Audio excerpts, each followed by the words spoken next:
Bwana, kwenye sehemu ya 8 tulishia pale ambapo mabishano yalikuwa yanaendelea. Utanioa? Sikuoi, nimekwambia. Naomba utanioa tu, utake usitake.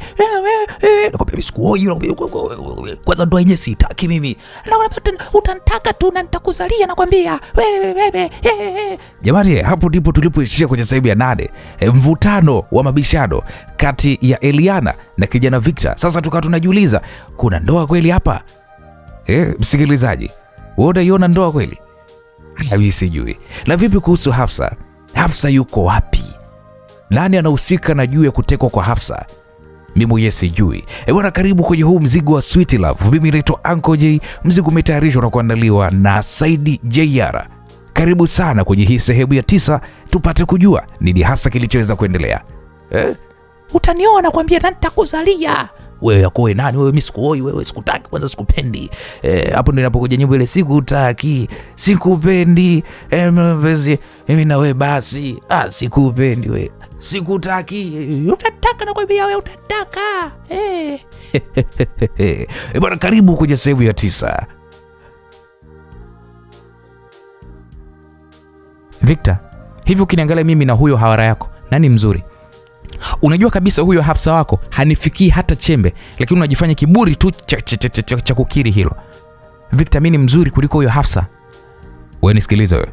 Hata uwe mzuri kiasi gani, yaani mimi ndo sikutaki. Sikutaki mama. Utanitaka tu. Na ninakuzalia watoto kama wote, utaki usitaki nakwambia. Naam. Victor alitikisa kichwa kwa hasira na kisha aliondoka pale kwa hatua kubwa, akimwacha Eliana peke yake katikati ya bustani iliyokuwa imenyamazishwa na mazungumzo hayo mazito. Eliana alishika moyo wake, alivuta pumzi ndefu, lakini bado tabasamu lake lilibaki. Hakuwa tayari kukata tamaa, hata mumseme vipi. Sio kwa penzi hili ambapo Eliana aliapa kabisa kulilinda, hata iwe vipi, iwe jua iwe mvua, mpaka kileweke. Baada ya Victor kuondoka kwa hasira zilizokuwa zimemwacha akitokota kweli kweli, ukimya ulitawala kwa muda mfupi. Maua yaliyojaa uzuri yalionekana kana kwamba yamepoteza harufu yake, na vipepeo walikuwa wakicheza angani walionekana kupungua kasi ya kurukaruka kwao. Eliana alisimama kwa muda akitazama njia aliyokuwa ameipita Victor, moyo wake ukiwa ni mzito, lakini uso wake uliendelea kubeba tabasamu la kutokukata tamaa. Baada ya dakika chache, Gracie alirudi haraka mno akiwa na wasiwasi usoni mwake. Alikuwa ameona sehemu ya mazungumzo yale na sasa alihitaji kujua kama hali iko salama au la. Gracie aliposogea karibu na Eliana, alikuta bado Eliana amesimama pale pale akiwa anatazama maua yaliyoko chini yake, huku kidole kimoja kikichezea ua la waridi. Eliana. Gracie alimuita kwa sauti ya chini yenye huruma. Alimuita Eliana. Pole. Eliana hakumwangalia moja kwa moja. Alivuta pumzi na kisha akasema kwa upole,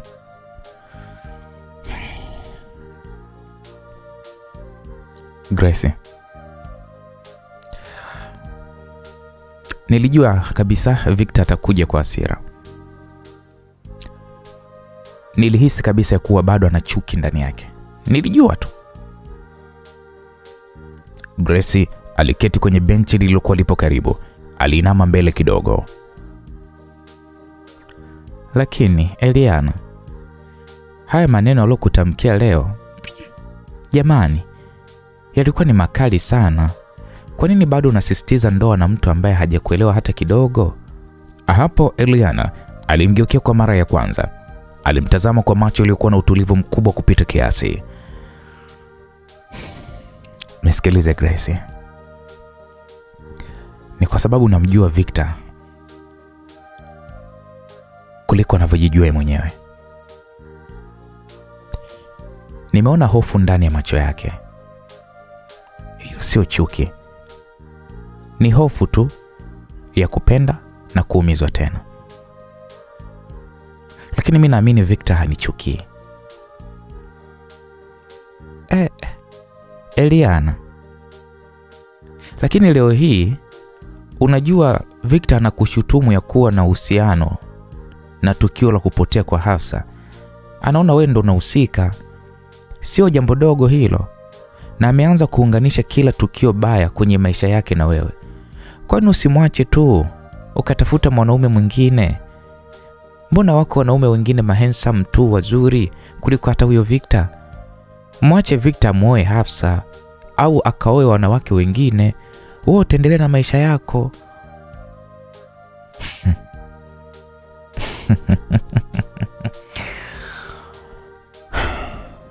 Eliana alicheka kwa sauti ndogo, ile sauti ya huzuni. Nisikilize Grace. Sijawahi kumtamani mwanaume yeyote kama nilivyomtamani Victor. Sio kwa sura yake, sio kwa cheo chake, bali kwa moyo wake. Ule moyo wa ndani kabisa. Sijampenda eti kwa sababu labda ni handsome boy au sijui ni mtoto wa waziri. Hapana, mimi mwenyewe mbona mtoto wa rais. Najua Grace ni ngumu sana kunielewa hiki ninachokiongea, lakini ndio ukweli. Unajua upendo wa kweli haulazimishi majibu. Unavumilia hadi ile siku atakayokuona kwa macho yake halisi.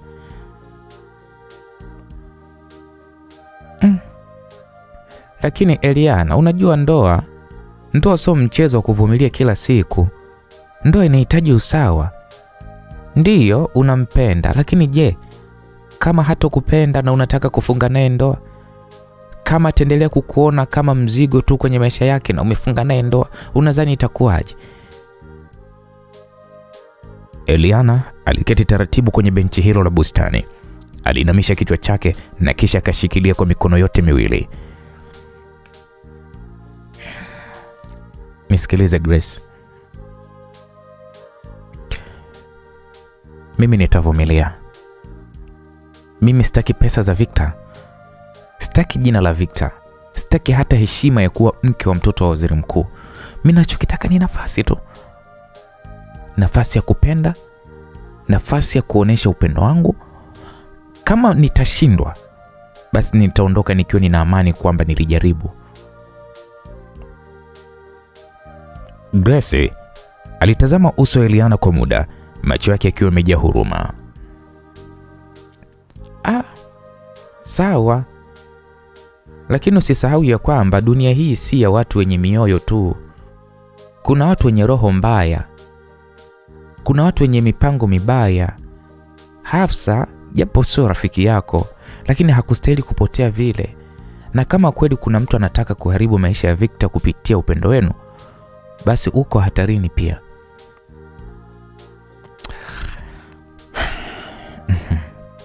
Grace, unajua nini? Hilo la kupotea kwa Hafsa ndilo ambalo limenifanya nisimame imara zaidi. Grace, kama kuna mtu anataka kuvuruga maisha ya Victor, basi mimi namlinda kwa kuwa mimi ni mke wake. Nikiwa naye karibu Victor, nitajua kila kinachoendelea. Ninampenda, ninampenda, nataka mpaka Victor mwenyewe alainike. Hata kama leo amenitukana, amenishutumu sijui kumteka sijui huyo Hafsa, Victor leo amenisukuma, lakini mimi nitaendelea kumvuta kwenye nuru yangu mpaka mwenyewe Victor ataona thamani yangu. Naam. Grace alibaki kimya. Alikuwa akimwangalia Eliana kwa mshangao. Sauti yake ilikuwa ni nyepesi, lakini maneno yake yalibeba mzigo mkubwa wa ujasiri wa mapenzi ya kweli. Eliana, ndugu yangu, wewe una moyo. Wewe una moyo wa kipekee kabisa. Hivi wanawake wangapi wangeweza kuvumilia kama hayo unayovumilia wewe? Eliana alinyanyuka taratibu, aliyapiga magoti yake kwa mikono na kisha akatabasamu. Nisikilize Grace. Wengi wanapenda kwa sababu ya kupendwa. Mimi napenda kwa sababu moyo wangu. Hata kama moyo wangu hautopendwa leo, lakini kesho moyo wake utaimba tu jina langu. Naam. Hapo Grace alimsogelea Eliana, akamkumbatia, akamwambia sawa. Basi bosi, tuendelee na maandalizi ya harusi. Haya mambo mengine tutayaacha tu kwenye meza ya Mungu. Eliana alikubali kwa kichwa, huku moyo wake ukiwa uko tayari kupambana zaidi ya hapo. Kila tone la upendo alilomwaga kwa Victor aliliona kama vile mbegu ya matumaini ambayo ipo siku itachanua, hata kwa mwanaume kama huyu ambaye ni mgumu kama Victor. Msikilizaji, kwa upande wa Victor akiwa ndani ya gari lake, Victor aliketi kwenye siti ya nyuma, mikono yote miwili ikiwepo kwenye paji la uso, akili ikiwa haijatulia hata kidogo. Victor, moyo wake uliendelea kubeba mzigo mzito wa maswali yasiyokuwa na majibu kuhusu kutoweka kwa Hafsa. Kila tukio alilojaribu kulilinganisha katika akili yake lilimrudisha katika duara la mashaka, hofu na hasira zisizokuwa na mlango wa kutokea. Hapo simu yake ya mkononi Victor iliita ghafla, ikamrudisha kwenye hali halisi kabisa. Akaangalia haraka haraka, ilikuwa ni namba ya mlinzi wake binafsi aliyekuwa kazini nyumbani kwake. Bila kusita, aligonga kitufe cha kupokea. Mbeju. Victor aliita kwa sauti ya kuchoka. Sauti ya mlinzi wake ikasikika ikiwa na mchanganyiko wa heshima na tahadhari. Mheshimiwa, samahani kwa kukusumbua, lakini kuna mama mmoja amekuja hapa. Anasema yeye ni mama yake na Hafsa. Amekuja ghafla, anasisitiza sana kukutana na wewe mheshimiwa, na anaonekana kuwa na wasiwasi mkubwa sana. Hapo Victor ilibidi anyamaze kwa sekunde kadhaa. Mapigo ya moyo yalianza kumwenda kasi. Alikaza meno, akaachia pumzi ndefu kabla hajajibu. Vipi, umemkaribisha ndani? Bado mheshimiwa. Nilitaka kwanza kupata ruhusa kutoka kwako kwanza kabla sijamkaribisha ndani. Yuko kitini hapa na kusubiria. Victor alifumba macho taratibu, akajinyoshia pale mgongo kwa siti ya gari, akasema, Mbeju, hebu nisikilize. Mpatie heshima zake zote. Mkaribishe ndani, mpe kinywaji chochote anachokipenda, mwambie niko njiani narudi. Na usionyeshe kama kuna tatizo la aina yoyote, tafadhali sana. Sawa kabisa mheshimiwa. Mbeju alitii kwa utii kabisa. Victor alikata ile simu. Alishika kwa nguvu na kisha kaiachia polepole juu ya mapaja yake. Alikuwa anajua kabisa kilichomleta mama huyo. Hakuna kingine zaidi ya kumuulizia Hafsa. Na kwa hali ilivyo sasa, hakuna majibu yoyote ya kumpa mama huyo. Victor alijinamia kwa muda mfupi. Alibaki kimya ndani ya gari lililoonekana linaendelea kukata mitaa ya jiji kwa mwendo wa wastani. Kila sekunde iliyoendelea kupita iliongeza mzigo wa pressure moyoni mwa Victor. Akiwa hajasahau kabisa majibizano ya hasira aliyokuwa ameachiwa na Eliana muda mfupi uliopita, sasa mama wa Hafsa naye aliongeza tena mtihani mwingine. Victor alipofika karibu na mtaa wa nyumbani kwake, aliinua simu tena, akampigia Rafaeli. Oya bro. Rafaeli aliitika kwa sauti ya kawaida kabisa. Victor alikosa hata nguvu ya kuzungumza kwa sauti ya kawaida. Rafaeli, unajua mama yake na Hafsa yuko nyumbani kwangu, ananisubiria. Hapo Rafaeli alipigwa na butwaa upande wa pili mwa simu. Sasa na wewe uko wapi sasa hivi? Ndo nakaribia hivi nyumbani. Yaani hiki kizungumkuti aisee kinanichanganya mno bro. Sina jibu hata moja la kumpa mama yake Hafsa. Hafsa ametoweka mbele yangu. Alafu sasa kuna mtu ambaye anaonekana na anafanania kama Hafsa ambaye yuko hospitalini, lakini sio Hafsa. Alafu bado namba ya afisa wa Ikulu tulioiangalia muda ule. Bro, akili na nyuma. Pole sana ndugu yangu Victor, lakini kumbuka mama wa mtu aliyepotea na hasira ana maumivu sana. Kwa ukifika hapo, ongea naye kwa upole. Usiweke lawama juu yako hata kama atakupanda kichwani, lakini usimdanganye. Mpe ukweli kadiri unavyoweza ili wewe uwe salama, maana hiyo ndo salama yako. Rafaeli alishauri hivyo. Victor akasema kwa sauti ya kuchoka mno.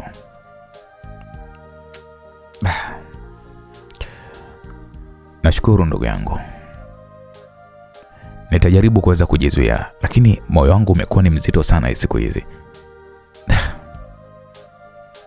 Naam, Victor alikata simu na kisha kaiweka kando. Gari likageuka kona ya mwisho kuelekea nyumbani kwake. Hapo moyo wake ulianza kujiandaa kwa sura ya uchungu wa mama, maswali yasiyokuwa na mwisho na mzigo wa lawama ambao haukustahili kuubeba. Lakini kwa hali jinsi ilivyo, hakuwa na namna nyingine. Alikata kauli moja ndani ya nafsi yake kwamba lazima apambane. Hii ilikuwa ni changamoto ya maisha na si ya mapenzi tena, bali ya ukweli wa kuishi na kulinda jina lake, usalama wa watu wake na hata hatima ya moyo wake mwenyewe.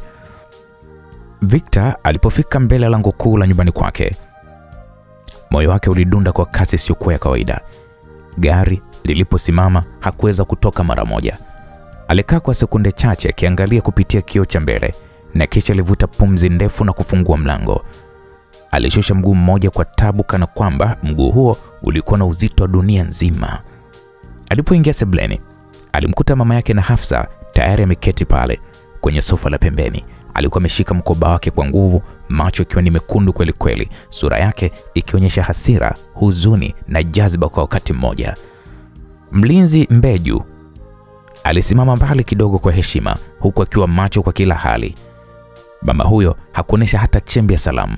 Aliinuka ghafla na kumtazama Victor usoni kwa macho makali kama sindano. Sauti yake ilitoka kwa msisitizo uliobeba hasira halisi kabisa. Akasema, wewe Victor, bila shaka ndo wewe Victor, si ndio? Hii ndio nyumba yako eh? Victor alisimama kwa muda bila kumjibu mwanamama huyo, macho yakimtazama kwa aibu na majuto. Ndio mama. Karibu ndani. Hakuna cha karibu Victor. Hakuna cha karibu. Alirusha mkono hewani kama anampiga busu la dharau. Wewe kijana wewe, unatuchezea sisi kama mapambo ya harusi, si ndo manake? Unamtoa binti yangu unampeleka kwenye hoteli kama mume na mke, alafu kesho yake anapotea kama hewa. Sasa naomba unieleze Victor, mtoto wangu Hafsa yuko wapi? Victor alijikuta kishusha pumzi ndefu. Sauti yake ilitoka kwa upole kabisa.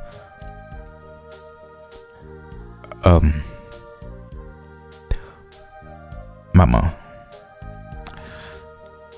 hata mimi sijui nini kilichotokea. Tunachunguza. Polisi wamechukua kesi hii kwa uzito mkubwa sana. Mama, mimi nakuahidi tutampata Hafsa salama tu mama. Hapana Victor. Yaani usinipake mafuta kwa mgongo wa chupa, umenielewa? Mama Hafsa alimkatisha Victor, akamsogelea kwa ukaribu zaidi. Mimi ni mama wa mtoto. Siwezi kukubali kufanywa mjinga. Nilimpigia binti yangu jana usiku, akanijibu kwa furaha ya kwamba yuko na wewe. Sasa leo tena naambiwa eti damu chumbani, mara sijui simu haipatikani, na wewe unatemea huku na huku kama kuku aliyechemshwa. Mama, tafadhali. We. Tafadhali zako hizo zichukue uende nazo kuzimu. Victor, unaelewa nini maana ya kupotea kwa mtoto wa kike? Au kwa sababu wewe ni mtoto wa waziri mkuu, kwa hiyo unadhani kwamba labda ndo nitakuogopa? Wewe, mimi sitishiki na madaraka wala misuli ya serikali zenu. Hakikisha mtoto wangu anapatikana, la sivyo patachimbika. Ndo ngafu tununumi. Alizungumza mama huyu mweusi. Alitembea huku akipiga hatua nzito kuelekea dirishani. Mikono yake ilikuwa ikienda juu na chini, akiendelea kutema maneno kwa hasira kweli kweli. Najua kuna huyo mwanamke anaitwa Eliana, mtoto wa rais. Na ndo maana mnafikiri sisi wa Uswahilini hatuna thamani. Lakini nasema hivi Victor, kama Hafsa wangu kapotea kwa sababu ya hiyo ndoa yenu ya kuigiza, sitakubali. Sitakubali hata kidogo. Na nakuapia Victor, kama hautompata Hafsa salama salmini, nitahakikisha kila mtu anajua kilichotokea. Nitapiga mayowe mpaka Ikulu isikie. Nitazungumza kwenye redio, TV na hata mitandao. Na kama hatapatikana, kwa heri. ya urais wa huyo baba mkwe wako mtarajiwa. Victor ilibidi anyamaze. Alibaki akimtazama mama huyo kwa huruma na masikitiko. Sauti yake ilipungua kabisa. Akasema kwa upole,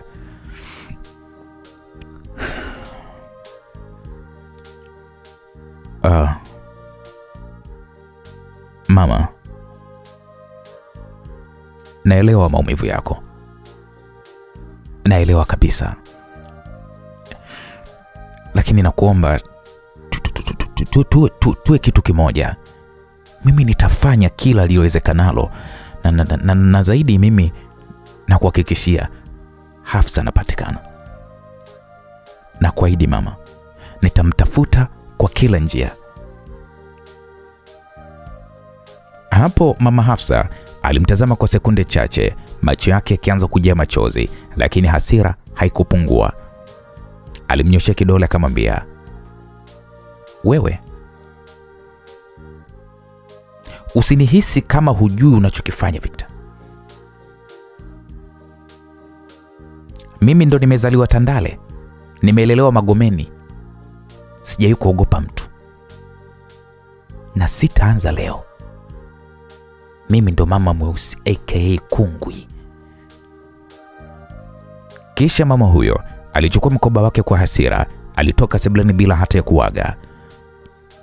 Mlinzi Mbeju alimbembeleza atulie, lakini hakuwa na mpango huo.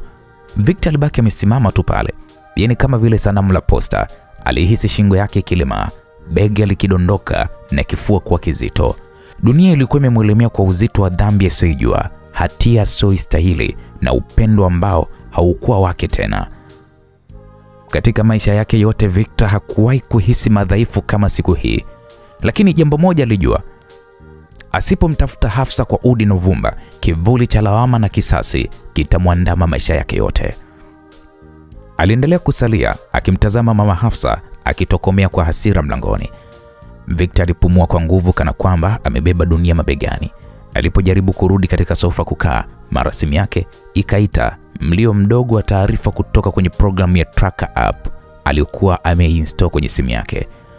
Programu hii aliyokuwa akiitumia kwa ajili ya kufuatilia namba isiyojulikana ambayo iliwahi kumpigia siku ya kutoweka kwa Hafsa. Macho ya Victor yalitoa haraka sana kwenye skrini ya simu. Aliyakodoa macho, akanyosha kidole haraka na kufungua programu hiyo. Alishtuka Victor. Ramani ya kidijitali ilimwonyesha namba hiyo isiyojulikana ikiendelea kusogea, na sasa ilikuwa iko njiani ikielekea maeneo ya Tegeta Kunduchi kupitia barabara ya Bagamoyo.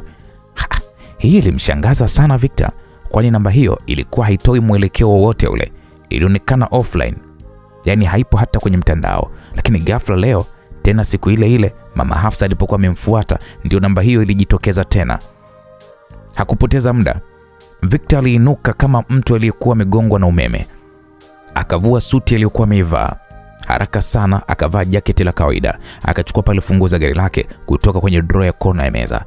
Akatoka kwa kasi kuelekea parking.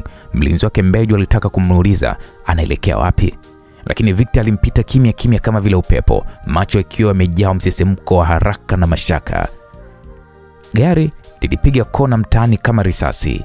Ndani ya gari, Victor alishikilia simu yake mkononi kwa umakini, macho yake yakihama kati ya barabara na ramani ya kwenye skrini.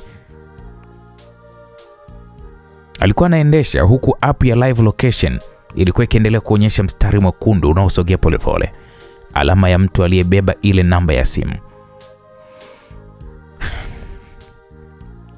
Kama naweza kumfikia huyu mtu kabla hajapotea tena, huenda nikapata majibu, Victor alijinong'oneza. Lakini muda huo jasho lilikuwa likimtoka, japo AC ya kwenye gari ilikuwa ikivuma. Mawazo yake yalianza kumiminika kichwani mwake. Kichwa chake kilikuwa kama sinema inayoonesha sura za watu tofauti tofauti: Eliana, Hafsa, mama Hafsa, polisi, Inspekta Sadiki, na sasa namba isiyojulikana. Kila picha ilikuwa na swali lake. Kila jina lilileta mkanganyiko mpya.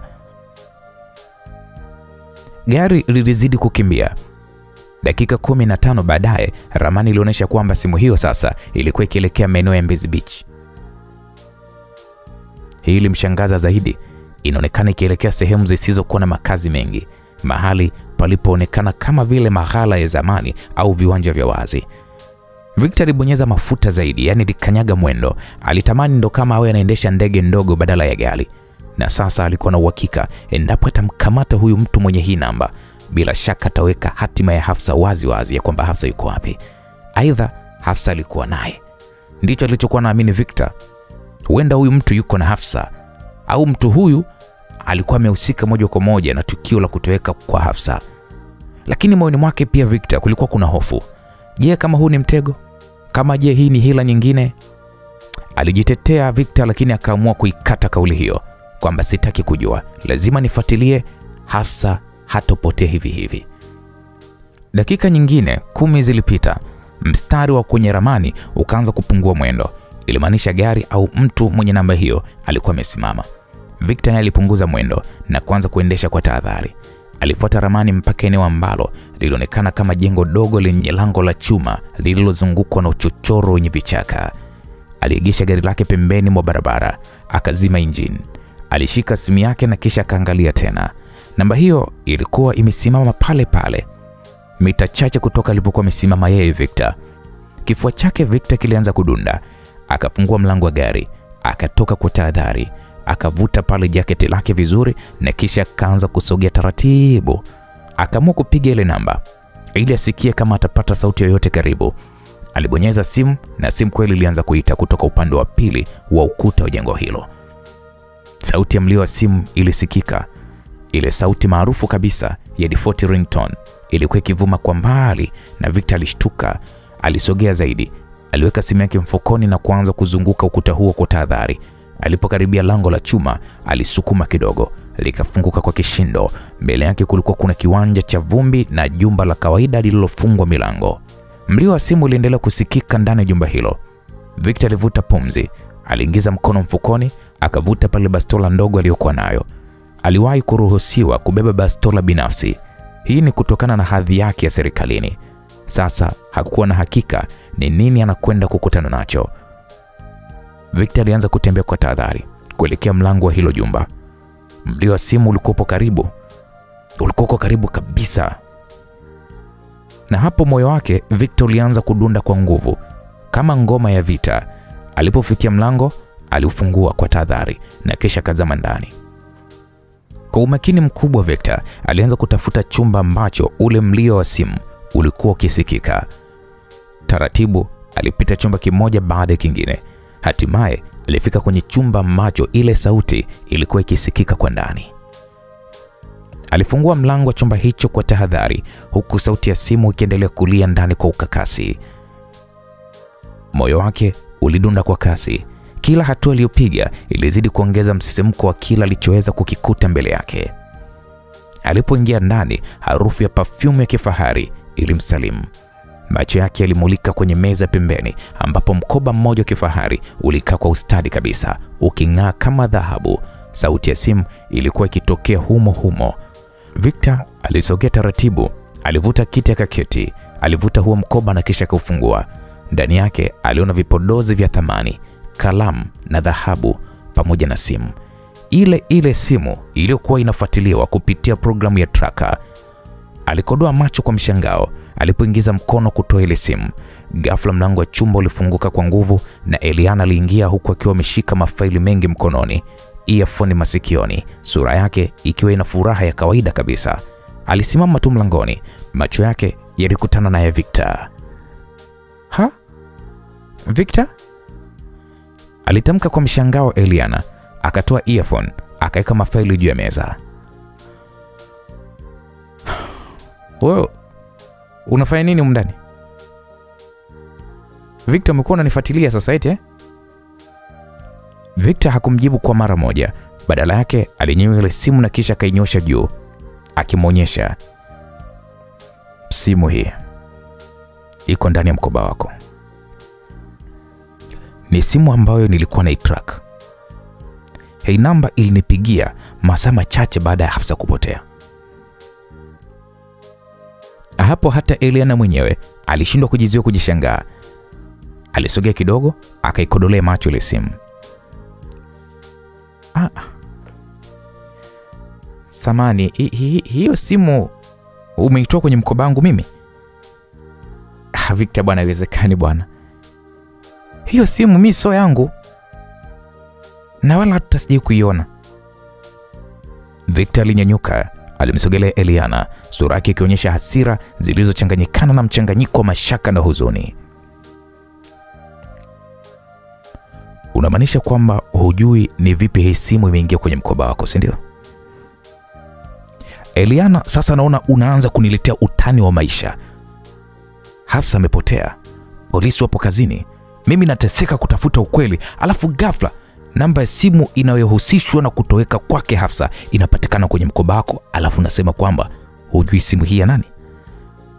Hapo Eliana alijaribu kuzungumza, lakini maneno yakamshinda kwa sekunde chache. Victor, mimi nakuapia hata sijui hii simu imetoka wapi. Leo asubuhi mama mimi alinipigia kuniambia kwamba nije kuchukua hizi files za Umoja wa Wanawake wa Taifa. Na ndio maana niko hapa. Mimi sina habari na hiyo simu bwana.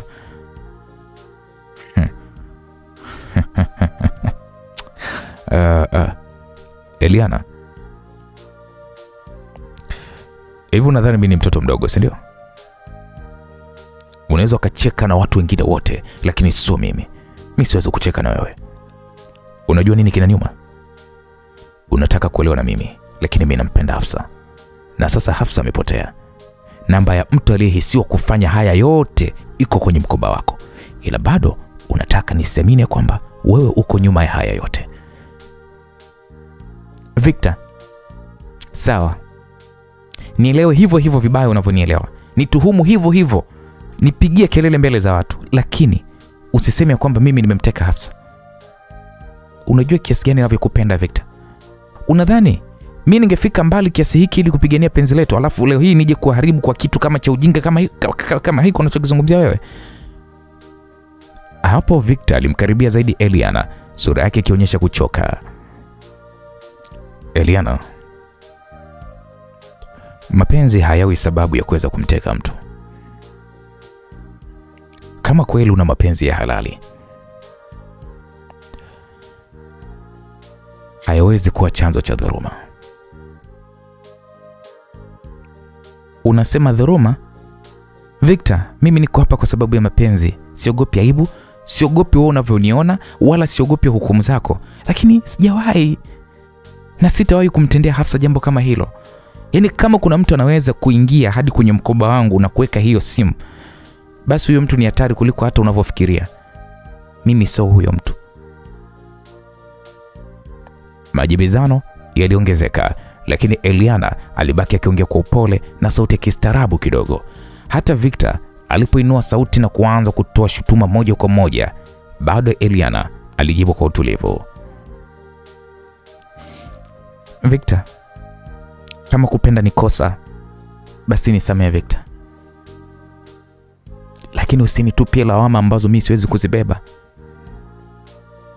Hakuna siku hata moja mimi nimefikiria kumdhuru huyo Hafsa. Hata kama moyo wangu uliumia alipokuwa upande wako. Victor alipiga hatua mbele nyuma, akatupa ile simu mezani kwa hasira na kisha akasema, nisikilize. Wewe na familia yako mnajua sana kutengeneza maigizo. Sijui kama nitaweza tena kuamini. Hapo Victor alipoyasema hayo, aliondoka kwa kasi. Alipita mlangoni bila hata kuangalia nyuma. Eliana alibaki amesimama, macho yake yakiganda kwenye ile simu pale mezani. Moyo wake ulikuwa kama vile umeganda. Gracie alionekana kuingia haraka baada ya kelele kutoka nje. Alimkuta Eliana akiwa amekaa kimya tu pembeni. Alimtazama Victor akitoweka kupitia dirishani. Eliana, huyu Victor alikuwa anataka nini? Kama kawaida, kila muda kila saa ni lawama tu kwangu Eliana, na ndio maana mimi nikakwambia na sitisha hii ndoa mapema. Victor hakufai. Hapana Gracie, Ndoa iko pale pale. Kwanza hebu kusanya hayo mafaili tuondoke. Sitaki tena kuendelea kukaa hapa. Na kuhusu hiyo simu, ichukue pia. Nitaenda kuwapa askari wa Ikulu wachunguze ni nani. Msikilizaji, waliporudi Ikulu, Eliana alitembea kwa kasi pole kupitia korido ndefu za Ikulu akielekea upande wa chumba chake cha kifahari. Upepo wa mchana ulikuwa ukipenya kwa upole kupitia madirisha makubwa ya vioo, lakini yeye hakuhisi huo upepo. Moyoni mwake Eliana kulikuwa kuna machafuko. Hali ya sitofahamu iliyojitokeza kati yake na Victor bado ilikuwa ikimsumbua, lakini aliapa moyoni mwake ya kuwa hatokubali mtu yoyote yule au jambo lolote lile kuvunja ndoa yake ya kuwa na mwanaume huyo Victor, iwe kwa upendo au kwa ugumu. Ndoa yake na Victor lazima iwepo. Alipokaribia sehemu ya mapokezi ya kifamilia, alipita karibu na sebule ya wazi ya Ikulu ambapo alimsikia baba yake ambaye ni Mheshimiwa Rais akiwa ameketi pamoja na mkuu wa ulinzi wa Ikulu pamoja na makamanda wengine wa vikosi vya usalama. Wote walionekana wenye nyuso za tahadhari, macho yao yakiwa kwa makini na midomo yao ikiwa katika mazungumzo ya kisiri yenye uzito. Hapo Eliana alisimama kidogo bila kupenda. Akajaribu kusikiliza bila hata yeye kuonekana. Binti aitwaye Hafsa anaripotiwa kupotea. Alisikika mkuu wa ulinzi akieleza hayo. Taarifa tulizonazo ni kwamba alionekana kwa mara ya mwisho akiwa na Victor, ambaye kwa taarifa zako Mheshimiwa Rais unasema ni mchumba wa binti yako. Hapo Eliana alitetemeka, mapigo ya moyo wake yakawa kama ngoma za vita. Mikono yake ilianza kumtetemeka bila hiari. Alisogea karibu zaidi na sasa alimsikia baba yake Mheshimiwa Rais akiongea kwa hasira iliyojificha kwenye sauti yake nzito na yenye mamlaka. Huyu Victor kila kukicha anazalisha jambo jipya. Ina maana Victor na mwanamke mwingine na bado bila aibu anataka kumposa binti yangu. Hii ni aibu gani anaileta kwenye familia yangu? Hivi anajiona nani huyu mtoto? Muda huo msikilizaji, Eliana alihisi miguu ikimwisha nguvu. Hali iliyokuwa akihofia kwa muda mrefu na sasa ndio ilianza kuonekana kama jinamizi linalotimia. Baba yake alipandwa na hasira. Kitu kama hicho kikichochezwa kidogo tu, ndoa yake inaweza kufutwa muda wowote. Eliana alijua wazi kabisa baba yake alikuwa na kauli ya mwisho, na kama ndio Mheshimiwa Rais hakufurahishwa na mwenendo wa Victor, basi hata mapenzi yao yaliyojaa maumivu, ndoto na matumaini yote yangekuwa bure kabisa. Haraka aligeuka bila hata kusubiri kumalizika kwa kikao hiko. Eliana alikimbia kwa kasi kuelekea chumbani kwake. Mara tu alipoingia alijifungia, alijibwaga chini kando ya mlango na akaanza kulia kimya kimya. Machozi yalitiririka mashavuni mwake Eliana kana kwamba ilikuwa anatoa moto wa maumivu aliyokuwa ameubeba moyoni. Alisimama na kwenda mezani alipokuwa ameacha simu yake. Kwa mikono yake iliyokuwa inamtetemeka, alichukua simu Eliana, alitafuta jina la Victor haraka na kisha akabonyeza kwa kupiga. Simu ikaita, lakini haikupokelewa. Alipopiga tena ikaita na kisha ikakatika yenyewe. Jamani, Victor uko wapi? Alijidongoneza kwa uchungu, akivuta pumzi nzito. Pokea tu, hata kama unanichukia, pokea tu simu, nisaidie kuepuka hili Victor. Alijaribu tena lakini bado hakupokea. Alilala kifudifudi kitandani akiwa ameshikilia simu kifuani kana kwamba ilikuwa ni kinga ya moyo wake kuvunjika kabisa. Machozi yalizidi kuenea kwenye mto wake. Hakujali hata kama watamkuta katika hali hiyo. Hakujali sura yake ilivyoharibika kwa machozi. Kitu pekee alichokuwa nakiwaza Eliana ni ndoa yake na Victor. Ndoa ambayo sasa ilikuwa kwenye nchi ya kupasuka kama baluni lililochomwa na sindano. Kila jambo alilojaribu kulipigania, kila kicheko alichojaribu kuleta kwenye maisha ya Victor, kila mpango aliojenga kwa matumaini, sasa ilikuwa kwenye tishio. Nampenda Victor. Tena sana tunampenda. Alijinongoneza tena kwa sauti ya masikitiko. Sitamruhusu yote kuivunja ndoa yangu. Sio Hafsa, sio polisi, sio hata babangu. Lakini hata maneno hayo hayakutosha kabisa kuzuia wimbi la huzuni lililokuwa limemvaa msichana huyo. Alibaki amejifunika uso na blanketi, machozi yakitiririka kama vile chemchemi ya maumivu, huku roho yake ikiteseka kwa hofu ya kumpoteza mwanaume ambaye alimpenda bila mipaka. Saa ziliendelea kusonga mbele.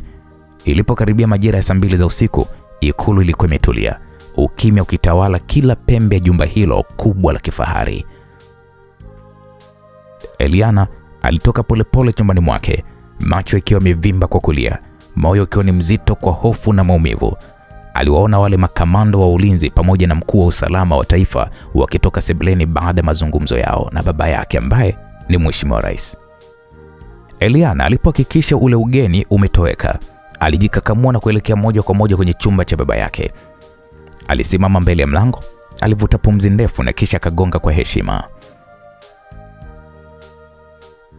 "Saa ngapi tena hii jamani?" Ilisikika sauti nzito ya Mheshimiwa Rais ikijibu kutoka ndani, tena yenye ukali wa mzee aliyechoshwa na siku hii ngumu. Eliana alifungua mlango polepole, aliingia bila hata ya kusema neno. Alisimama mbele baba yake. Baba yake alikuwa ameketi kwenye kiti chake kikuu cha mbao za mninga. Alikuwa akitazama taarifa za kiusalama kwenye kompyuta yake binafsi. "Baba." Eliana alianza kwa sauti ya chini iliyojaa hisia. Rais alimwangalia kwa jicho la juu mpaka chini na kisha alivuta pumzi ndefu akamwambia, "Unataka nini Eliana?" "Najua ni kuhusu huyo Victor wako. Kijana mjinga sana huyu." Eliana alisogea karibu zaidi, mikono yake ikimtetemeka, lakini bado alijikakamua kuongea. "Baba, tafadhali naomba unisikilize leo kama mtoto wako. Sio kama binti wa rais, wala sio kama mwanasiasa wa familia ya kifalme. Hata uisikie basi sauti ya moyo wangu baba." "Huyo Victor, mtu ambaye muda mchache tu uliopita wameniambia kwamba alilala na binti anayeitwa Hafsa, na huyo binti akapotea katika mazingira ya kutatanisha. Bado unataka kumtetea mbele yangu, si ndio?" "Eliana, kweli hivi akili zako binti yangu ziko sawa?" Eliana alikuna uso, akajizia kulia, lakini machozi yalikuwa yameshaanza kujikusanya tena. "Baba, najua huelewi. Najua una wasiwasi juu ya familia yetu, juu ya jina letu, lakini mimi baba nampenda sana Victor. Nampenda sio kwa sababu ni mtoto wa waziri mkuu au kwa sababu ana pesa.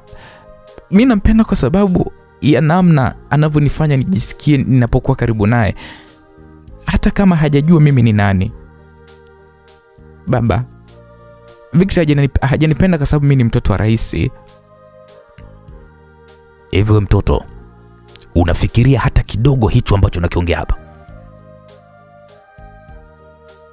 Hivi unajua alichokisema kwa polisi huyo Victor wako? Alikiri kwa mdomo wake ya kwamba Hafsa ni mpenzi wake na walilala pamoja siku hiyo hiyo aliyopotea. Na kisha wewe unakuja kuniambia huyo ndo mwanaume unayetaka kumuita mume wako? Hivi wewe binti yangu uko sawa kweli wewe? Umepatwa na shida gani wewe? Kwani utumia akili yako kuchanganua mambo binti yangu? Ina maana kwamba ulikuwa unataka kujiua kwa sababu ya mwanaume wa namna hii? Mwanaume mjinga tumpuzi mmoja.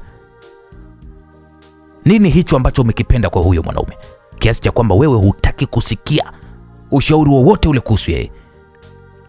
Ni mara 100 basi huyo kijana angekuwa na sauti nzuri kama yule kijana anisimulia masimulizi yule Nadia Nkojei.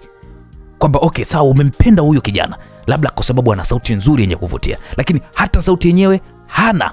Sauti yake ni kawaida tu. Umependa nini kutoka kwa huyo kijana? Nakuuliza wewe, nini hicho umekipenda kutoka kwake kiasi kwamba hutaki kusikia ushauri wa mtu yoyote yule kuhusu huyo Victor? Baba, Baba yangu kipenzi, najua hili swala ni gumu sana kwa macho ya kawaida.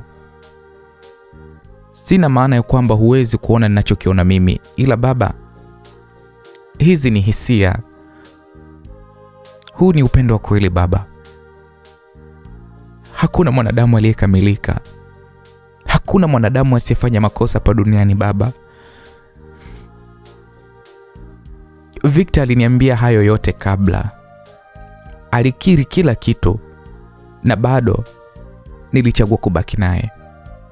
Nilikubali kwa sababu siangalia alikotoka, naangalia tunapokuwa na tunapokwenda pamoja. Ndio Victor ana makosa, sawa, sikatai, lakini nani ambaye hana makosa baba?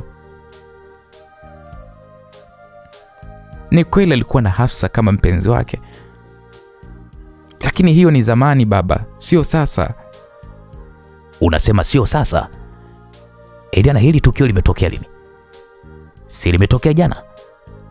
Masaa 24 yaliyopita Victor alikuwa na mwanamke mwingine hotelini. Alafu sasa hivi unasema kwamba ilikuwa ni zamani? Wewe binti yangu umerogwa wewe. Baba, mpe nafasi ya kubadilika Victor. Natumai atabadilika tu. Victor bado ni kijana. Ujana unamsumbua tu baba. Yaani unavyoongea utadhani wewe ndo bibi kizee wa miaka 70. Sasa wewe na huyo Victor mna utofauti gani sasa? Nyinyi nyote si vijana? Au tayari umeshakula chumvi nyingi sasa unajua kabisa kwamba yule ni kijana, ujana unamsumbua. Kwa hiyo wewe ni mzee sasa eti? Hata wewe binti yangu ujana unakusumbua, na ndio maana unampenda sana yule kuliko hata kufikiria kuwa mbali na mahusiano kuna maisha mengine ambayo yanategemea uhusiano imara na wenye ukweli na uwajibikaji ndani yake. Na wewe pia ujana unakusumbua vile vile. Ndio maana unakuwa na maamuzi ya kipuzi tu huko ndani. Baba, Victor ndo mwanaume wangu wa kwanza na wa mwisho. Tafadhali nakuomba baba, usinikatili kwa kunitenganisha naye.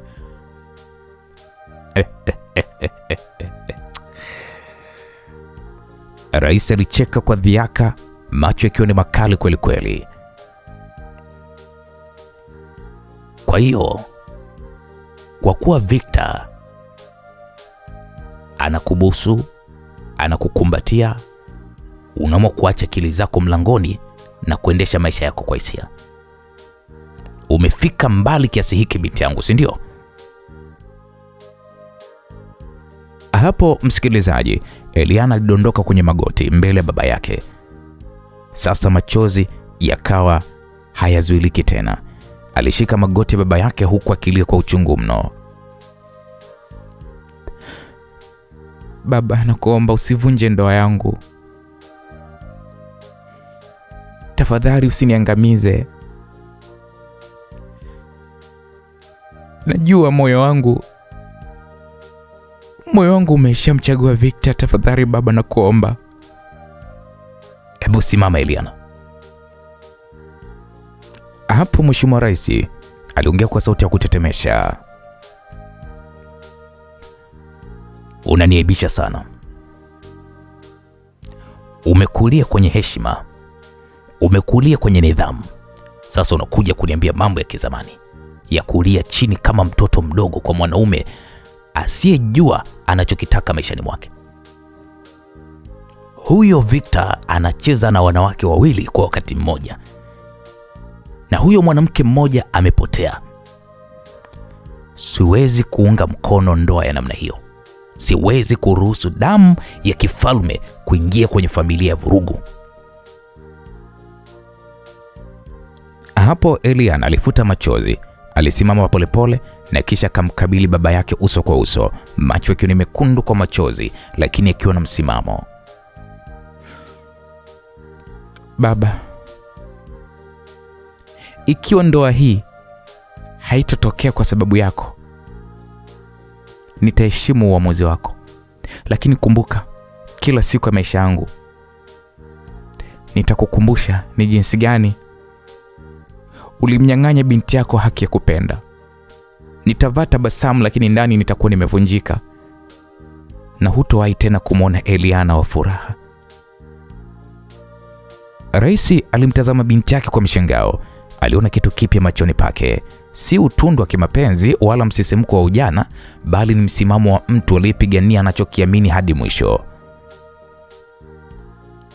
Wewe una upofu wa mapenzi Eliana. Hapo aliongea kwa sauti ya chini sana. Na mapenzi yasiyoangaliwa kwa akili huishia kubomoa vizazi. Eliana alitulia kwa muda na kisha akaelekea mlangoni kwa hatua za upole. Kabla hajafungua mlango, aligeuka nyuma na kusema kwa sauti ya kujiamini, naamini Victor ndiye mwanaume wa maisha yangu. Hata dunia nzima ikinipinga, moyo wangu haumsikii mtu mwingine zaidi yake. Hapo alitoka nje. Alifunga mlango kwa upole lakini kwa msimamo wa ajabu. Moyo wake ulikuwa na jeraha lakini ulikuwa na mapenzi yaliyokuwa tayari kupambana hadi tone la mwisho. Eliana alirudi chumbani kwake akiwa na huzuni nzito mno. Mwili wake ulikuwa ni mzito kwa maumivu ya kihisia. Kila hatua aliyoipiga kuelekea kitandani ilikuwa ni kama mzigo mwingine unaozidi kuubana moyo wake. Aliingia na kisha akajifungia. Akabaki akitazama dari, machozi yakiendelea kummwagika taratibu. Hakuwa na mtu wa kumfariji, hapakuwa na sauti ya kumpa matumaini. Kitu pekee kilichomkaa akilini ni maneno ya baba yake. Maneno mazito, maneno ya mwisho yenye maumivu kuliko viboko. Eliana alipogeuza uso wake kwa upande, macho yake yaliangukia mkoba wake uliokuwa uko juu ya meza ndogo ya pembeni. Kumbukumbu ikamrejea ghafla. Ile simu ambayo Victor aliikuta kwenye mkoba wake ndani. Akaikumbuka. Simu isiyojulikana imetokea wapi. Simu iliyomtia matatani kwa Victor. Haraka sana, Eliana aliamka na kisha akaichukua simu hiyo. Alitazama kwa muda na kisha akajiuliza maswali kwa masikitiko. Hii simu iliingiaje humu kwenye mkoba? Imekuwaje mpaka ichukuliwe kama ushahidi dhidi yangu? Eliana alijikuta anajifuta machozi, akavaa shati la nje kwa haraka na kisha alitoka chumbani. Alimkuta askari mmoja wa ikulu aliyekuwa akilinda eneo la nyuma. Kijana mnyenyekevu lakini mwenye uelewa wa masuala ya kiusalama. Bila kupoteza muda, Eliana alimwonyesha ile simu yule mlinzi na kumwambia kwa sauti ya ukakamavu kwamba nataka kujua hii simu ni ya nani. Tafuta namba yake, sajili yake, historia yake yote. Askari alichukua ile simu kwa umakini akasema sawa madam, nitafanya hivyo haraka iwezekanavyo. Haikuchukua muda mrefu kabla askari huyo kuweza kurudi akiwa na majibu. Macho yake yalikuwa yamejaa mshangao na tahadhari. Alizungumza kwa heshima lakini kwa uzito kwa kusema madam, hii simu imesajiliwa kwa jina la afisa mmoja wa ikulu. Jina lake ni Geche Nyangalo. Lakini nini? Malizia. Lakini hakuna afisa yoyote anayeitwa hivyo hapa ikulu. Nilichunguza kwenye orodha ya watumishi kwenye idara zote, hakuna jina kama hilo. Hii inaashiria kwamba jina hilo ni feki. Ni feki kimkakati. Eliana aliduaa. Alikaa kimya kwa sekunde kadhaa akijaribu kuunganisha dot kichwani mwake. Simu hiyo ilikuwa ni feki. Aliwekewa kwenye mkoba, alafu Victor akaikuta na kisha kwa haraka ikatafsiriwa ya kwamba ni ushahidi dhidi yake. Hapo ndipo msaidizi wake Grace alikuwa amemfuatilia kwa kila hatua ya ukaribu. Alimsogelea kwa tahadhari na kisha akasema kwa sauti ya kushuku, Eliana, unajua huenda yote hii ni mchezo wa Victor. Labda amemficha Hafsa mahali na kisha amepanga yote hayo kwa makusudi. Alafu akakuingiza wewe ili baba yako aweze kuhairisha hii ndoa. Inawezekana kabisa. Maneno hayo ya Grace yalipenya mpaka ndani ya damu ya Eliana. Aligeuka kwa kasi Eliana na kisha akamkazia Grace macho. Alishindwa kusema kitu kwa sekunde chache, lakini ndani ya moyo wake joto lilipanda kwa kasi mno. Hofu ilibadilika kuwa hasira. Kwa hiyo Victor ameyafanya haya yote ili aonekane yeye ni mwema, ili aondoe jina langu machoni mwa babangu, ili aniangushe mimi na ndoa isitokee, si ndio? Eliana alizungumza kwa sauti ya kukata tamaa, lakini sauti iliyojaa ukakamavu. Grace alimtizama tu, akihisi labda alikosea kumwambia, lakini tayari hasira ilikuwa imeshaingia. Eliana alivaa kwa haraka, alichukua pochi lake, alipiga hatua za haraka haraka kuelekea mlangoni. Grace ilibidi amsogelee. Eliana, unaenda wapi? Eliana bila kugeuka alijibu kwa sauti ya hasira iliyochanganyikana na maumivu ya kwamba anakwenda kumtazama Victor usoni. Nataka nijue kama kweli amefanya hili tukio, na kama kweli moyo wangu wa upendo umetumika kama chambo cha kisiasa. Sitarudi humo hadi nijue kweli. Alitoka kwa mwendo wa haraka mno Eliana, akiacha harufu ya manukato yake hewani, lakini kwa nyuma alibaki Grace akiwa ameduaa. Grace hakujua kama amempa nguvu Eliana au ndo amemchochea hasira ya hatari. Baada ya mwendo wa dakika kadhaa, Eliana alifika mbele ya geti la nyumba ya Victor kwa kasi ya mtu aliyekuwa tayari kulipuka kwa hasira. Alikuwa bado amevaa mavazi yake kifahari ya ikulu, na kila hatua aliweza kuipiga ilitoa ishara ya mtu aliyedhamiria kuondoa maumivu moyoni kwa kupigana vita ya maneno. Alivamia ndani baada ya mlinzi kufungua, na bila kuuliza chochote Eliana alipandisha ngazi moja kwa moja mpaka chumbani kwa Victor. Alipofika mlangoni hakugonga. Alifungua kwa nguvu na kisha akasimama mlangoni akimtazama Victor aliyekuwa amekaa kitandani, macho yake yakiwa yamejawa na mawazo. Victor alishtuka kidogo, lakini kabla hajafungua mdomo, Eliana alifungua kombora la kwanza kwa kumwambia Victor, huu mchezo unaoucheza unafikiria kwamba hautojulikana?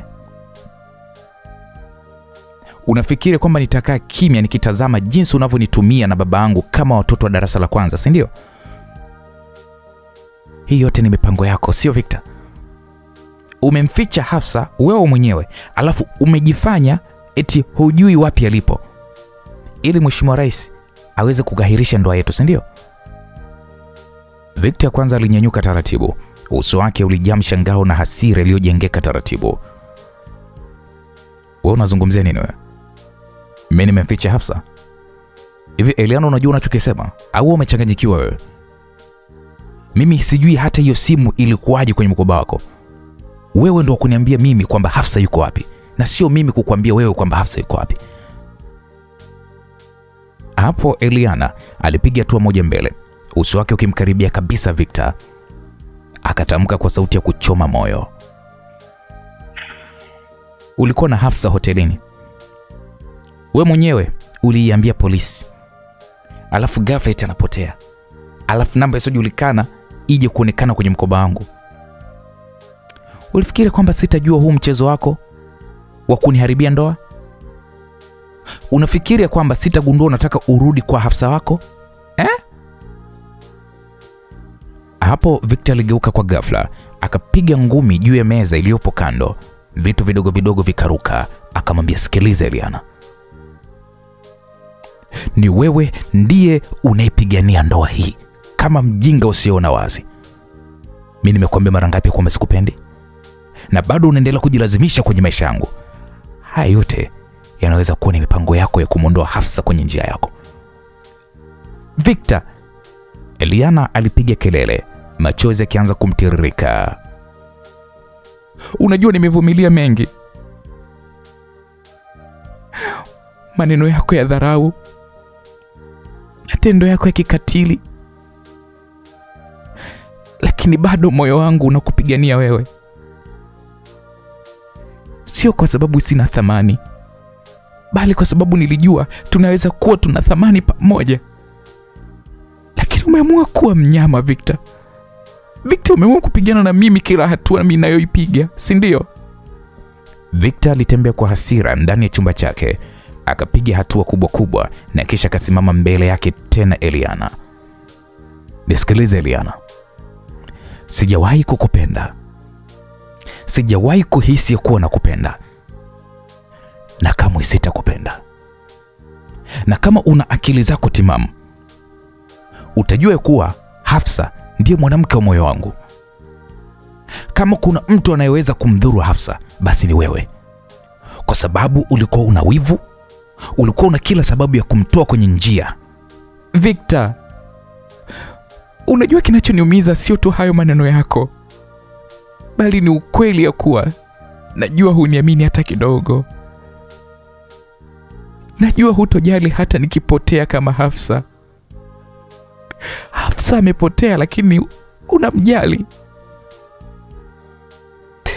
Najua kwako mimi ni tuzo ya kisiasa, zawadi kutoka kwa baba yangu, lakini mimi bado niko hapa nikipigania kile ambacho moyo wangu unaamini. Victor, mimi siwezi kuwa mtu kwa sababu ya mapenzi. I can't. Siwezi. Victor alimkazia macho kwa muda mrefu Eliana, akionekana kuchanganyikiwa kwa hasira na huzuni ya ndani. Basi unatakiwa uweze kunieleza, ile simu ilikuwaje kwenye mkoba wako? Ya kwamba ni muujiza? Ni muujiza tu ilitokea simu ile ikaingia kwenye mkoba wako? Na kwa nini kila kiashiria kinaangukia kwako Eliana? Sijui kitu Victor. Sijui iliingiaje. Lakini najua mimi sipo nyuma ya haya yote. Najua kuna mtu anajaribu kutugombanisha. Victor, na kama hutoniona kwa jicho hilo, basi sina namna nyingine tena kujitetea. Hapo kimya kizito kilitanda kati yao kwa sekunde kadhaa. Kwa mbali, kelele ya televisheni kutoka sebuleni ilisikika kama sauti ya dunia isiyoajali. Eliana alitembea mpaka kwenye mlango, alisimama hapo, akamgeukia Victor. Victor, ukiujua ukweli, utanitafuta.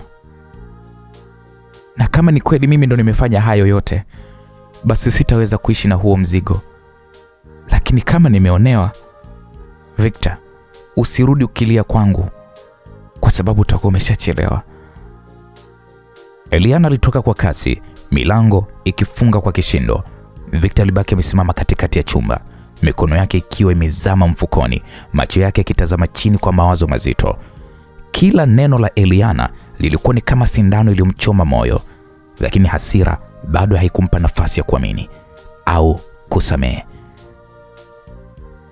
Vita ndo kwanza ilikuwa imeanza, sio tu dhidi ya ukweli, bali dhidi ya mapenzi yenyewe. Eliana alipofungua mlango kutoka, akiwa na macho mekundu kutokana na kilio na hasira iliyokuwa ikimuungua moyoni, sauti ya Victor ilizima hatua zake kwa ghafla mno. Eliana, subiri. Kitu kimoja tu. Kwa nini unahisi kwamba mimi ndo nimeandaa huu mchezo? Victor aliuliza hilo swali kwa sauti ya kuchanganyikiwa, si ya hasira tena kama ilivyokuwa hapo awali, bali ya mtu aliyebanwa na mashaka ya moyo. Eliana aligeuka kwa upole, alimtazama Victor usoni, macho yake yakiwa bado yamejaa maumivu. Kwa sababu ndivyo ilivyoonekana. Victor, ile simu, ile namba isiyojulikana imeonekana kwenye mkoba wangu. Lakini nilipokuja kuichunguza, nimegundua kwamba imesajiliwa kwa jina la afisa wa Ikulu ambaye hayuko pale Ikulu. Hakuna mtu kama huyo. Hiyo manake nini? Ni kwamba mtu anajaribu kutengeneza picha ya kwamba mimi ninahusika. Lakini ukweli hauko hivyo Victor. Hapo Victor alishukwa na butwa. Mdomo wake ulifunguka kwa sekunde chache, lakini hakutoa neno. Mawazo yake yalikuwa yamechafuka ghafla kama bahari iliyochanganywa na tufani. Alikumbuka kila kitu kule alikokuwa amekutana na Hafsa, hali ya kushindwa kuelewa matukio yaliyojiri, ile damu chumbani, simu hiyo, na sasa taarifa ya kwamba jina lilotumika kusajili ni la afisa wa Ikulu hewa, yaani hakuna mtu kama huyo kule Ikulu.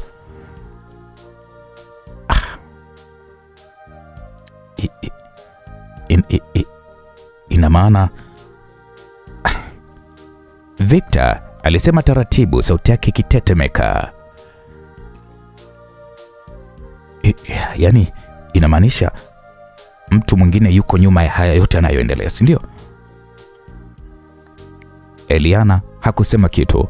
Baada yake alimkaribia Victor, alimtazama kwa jicho la huruma.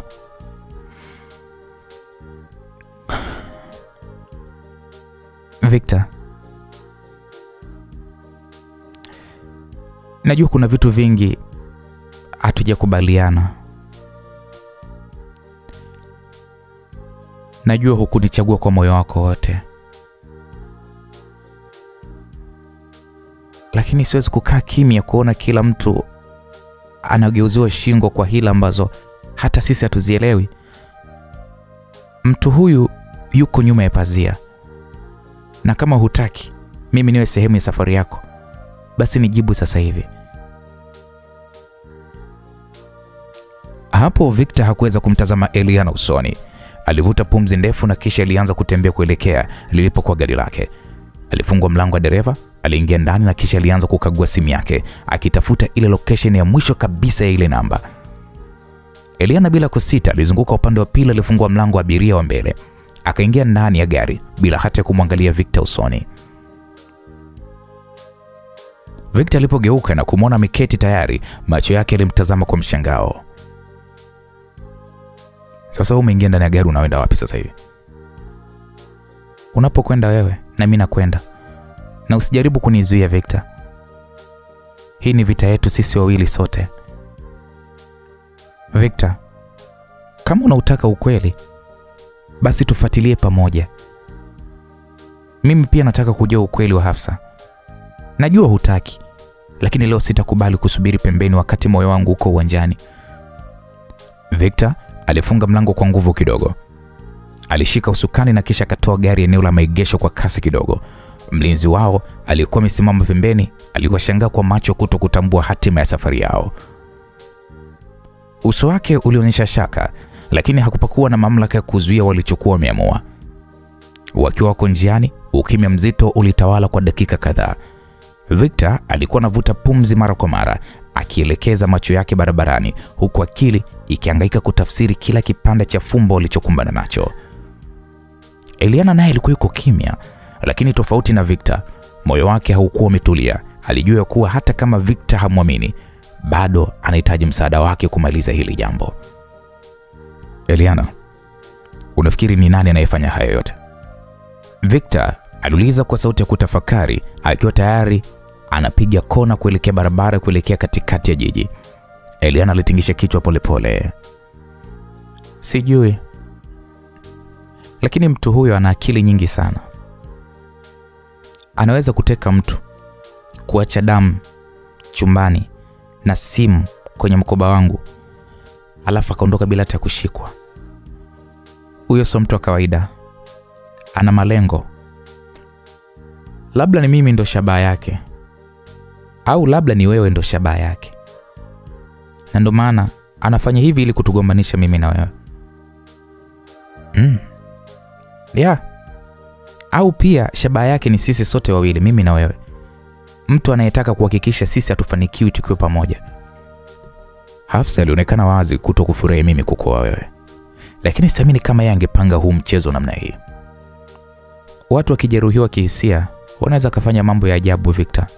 Lakini siwezi kuhukumu hili bila ushahidi. Na ndio maana nataka tufuatilie hadi mwisho. Gari liliendelea kukata barabara. Kila dakika walizidi kujiongea karibu na alama ya mwisho ya location ya ile namba ya ajabu. Nafasi ya kugundua ukweli ilionekana kuwa mbele yao, lakini pia haikujulikana itakuwaje. Walijua tu ya kwamba sasa wanatembea kwenye njia ya hatari, na lolote lingeweza kutokea, upendo, chuki au hata maafa. Lakini kwa sasa walikuwa pamoja, Eliana pamoja na Victor. Wakiwa ndani ya gari moja, wakiunganishwa na kitu kimoja tu, kutafuta ukweli. Walipofika kwenye jumba lile la zamani, mazingira yalikuwa kimya kana kwamba yalikuwa ni kumbukumbu mbaya zilizojificha ukutani. Victor alishuka kwanza, alipiga macho kila upande na kisha akamfungulia Eliana mlango. Eliana aliteremka kwa tahadhari, macho yake yakizunguka huku na kule kana kwamba alikuwa akivuta kumbukumbu kutoka ukuta mmoja hadi ukuta mwingine. Wote walitembea hadi ndani ya jumba lile wakiwa wana namba ya simu iliyotambuliwa. Walikuwa wanarudia harakati zao za jana, lakini kwa umakini zaidi. Hawakutaka kupitiliza kitu chochote. Tena walitazama kila kona, kwenye kochi, chini ya meza, madirishani, hata kwenye dari. Lakini hapakuwa na mtu. Hapakuwa na sauti, hapakuwa na Hafsa, lakini bado kulikuwa kuna kitu kisichoelezeka hewani, harufu ya siri, uzito wa jambo kubwa linalojificha. Mara ghafla mlio wa gari la polisi ulisikika nje. Victor aliruka kwa mshangao. Eliana akasogea kwenye dirisha kwa tahadhari na kuna gari moja jeusi la serikali likisimama taratibu. Mlango wa nyuma ukafunguliwa na alitoka mtu mwenye koti jeusi, miwani minene, sura ngumu na hatua zilizopimwa. Ni Inspekta Sadiki huyo.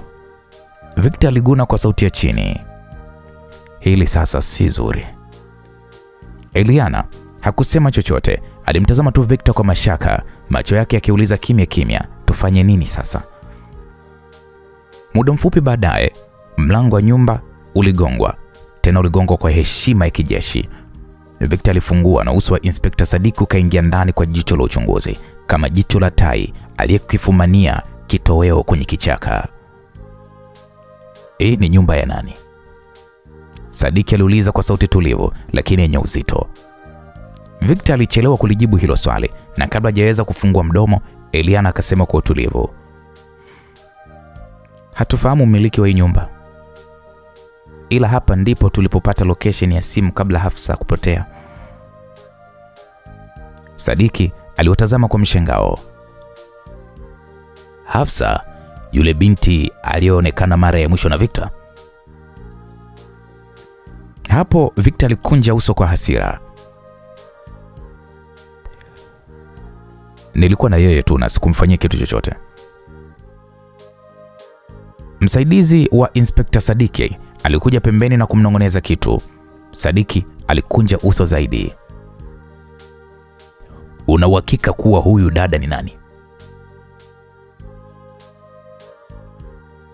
Kamanda Sadiki alimuuliza msaidizi wake. Ni binti wa rais. Msaidizi huyo alijibu kwa sauti ya chini lakini isiyopungua uzito. Kamanda Sadiki alishtuka. Binti wa rais? Unamaanisha huyu dada? Hapo Kamanda Sadiki alimtazama Eliana kwa mshangao dhahiri shairi. We binti, uko hapa kwenye nyumba ya kutatanisha bila ulinzi wowote wa Ikulu? Hili ni kosa kiusalama. Kuna mtu aliidhinisha hili wewe utoke bila ulinzi? Eliana alipumua kwa kina na kisha akasema, hakuna aliyeidhinisha, nilijiamulia tu mwenye kuja. Nafahamu ni hatari, lakini nimeamua kuweza kushiriki kumtafuta Hafsa kwa sababu yeye ni sehemu ya maisha ya Victor, na kwa sasa Victor ni mtu ninayetaka kufunga naye ndoa. Inspekta Sadiki alikosa maneno. Kwa muda kidogo ilibidi kwanza nyamaze na kisha akageuza macho kwa Victor. Victor, unasema uko hapa kwa sababu ya taarifa ya simu. Wewe hukutoa taarifa yoyote kwa polisi, ukaamua kuchukua hatua zako binafsi. Alafu sasa tunakukuta na binti wa rais ndani ya jumba lisilo na rekodi sahihi wala kibali wala ulinzi wa kawaida. Hili haliwezi kupita kimya kimya. Afande, huyu dada aliyemwe mwenye kuja. Mimi sijamwomba aende na mimi popote. Hivyo ndivyo ulivyotakiwa kusema tangu mwanzo. Lakini sasa sio swala la kubishana. Tumefikia hatua ya kuhitaji ushirikiano wa karibu. Lazima tuelewe sababu halisi za nyinyi kuwa hapa. Kwa hiyo sasa tunakwenda kituoni.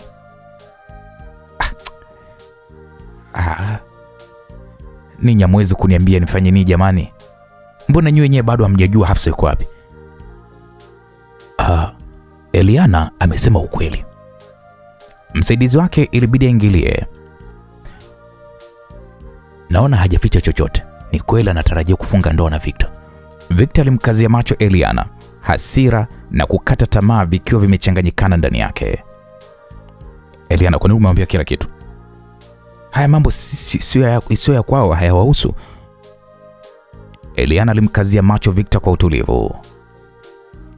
Kwa sababu anahitaji kujua kama kweli tunautafuta ukweli. Mahali palipofikia Victor hatuwezi kuficha kitu. Inspekta Sadiki alitazama saa yake na kisha akapiga hatua kuelekea mlangoni. Njooni kwenye gari, maswali mengine tutayamalizia kituoni kama nilivyosema hapo awali. Naam, walitoka nje wakiwa wamekosa maelewano. Eliana alikuwa mtulivu lakini mwenye msimamo. Victor alikuwa mwenye hasira lakini amebanwa na hali. Mlinzi wa Sadiki alifungua mlango wa nyuma wa gari. Wakaketi wote wawili huku Victor akiwa haongei hata neno moja. Gari liliondoka taratibu, nyuma likibeba fumbo kubwa lisilokuwa na jibu, huku maumivu ya kihisia na maswali yasiyoisha yakizunguka mioyo ya wote wawili. Sasa wapo mikononi mwa polisi, na ukweli wowote utakaofuata huenda ukavunja kabisa msingi wa uhusiano wao. Gari lilipofika kituoni, milango ilifunguliwa kwa ustadi wa mazoea ya kila siku. Victor alishuka kwanza, uso wake ukiwa umejikunja kwa hasira zilizokuwa zikimtafuna kwa ndani. Alimwangalia Eliana aliyeanza kushuka kwa utulivu, bado akiwa na uso wa upole licha hali tata waliokuwa wamekumbana nayo. Wote wawili waliingizwa ndani ya kituo cha polisi. Moja kwa moja walipelekwa mpaka katika chumba cha mahojiano kilichojaa ukimya mzito wenye mvuto wa mashaka. Inspekta Sadiki aliingia akiwa amevaa koti lake la kawaida la kijivu, karatasi mkononi na glasi nene za macho zilizokaa sawia kabisa kwenye pua yake. Aliotizama kwa zamu kati ya Victor na Eliana na kisha akaweka makabrasha yake juu ya meza. Alikaa mbele yao akipishana nao kwa macho ya upekuzi, machoni mwa mpelelezi mzoefu. Kila tikiso la bega au tabasamu linaweza kuwa ushahidi wa kosa. Asanteni kwa kuja. Inspekta alianza kwa sauti tulivu lakini yenye nguvu. Sasa niwape taarifa rasmi. Mmefika hapa si kama raia wa kawaida tu, bali kama watu wa mwisho waliokuwa na Hafsa kabla kutoweka kwake. Aidha, maelezo yenu ya awali yana utata mwingi sana.